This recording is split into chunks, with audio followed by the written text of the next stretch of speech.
దుష్టుడు ఏం చేశాడంటే చాలా దారుణం చేశాడు. రకరకాలుగా మనుషుల్ని రకరకాల భ్రమలలోకి తీసుకెళ్ళిపోయాడు. వాడు డబ్బు పిచ్చోడుగా మార్చాడు, పరువు ప్రతిష్టలు ముఖ్యంగా మార్చాడు, అంతరిక్షంలో ఏముంది చూసే తెలుసుకునే మరికొందరు మార్చాడు. ఇలాగా భూమి మీద ఉన్న మనుషులందరికీ కూడా దేవుని వైపు ఏ పరిస్థితుల్లోనైనా వాడు తిరిగిపోకుండా ఉండాలని వాడు ఎప్పుడూ పనిచేస్తూనే ఉన్నాడు.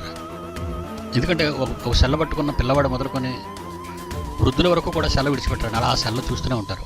చాలామందిలో చూస్తానే ఎప్పుడు సెల్ల ఇలాగ ఫింగర్ ఆడుతుంటుందండి దాని పక్క చూసుకొని. అంటే నువ్వు ఎప్పుడు ఖాళీగా ఉన్నా దేవుడు ఒకవేళ నీలో ప్రవేశించేస్తాడేమో అని సాతాను ప్రపంచ మానవాళ్ళందరినీ కూడా నెట్ వల వేశాడు, గెలం వేసి లాక్కున్నాడు.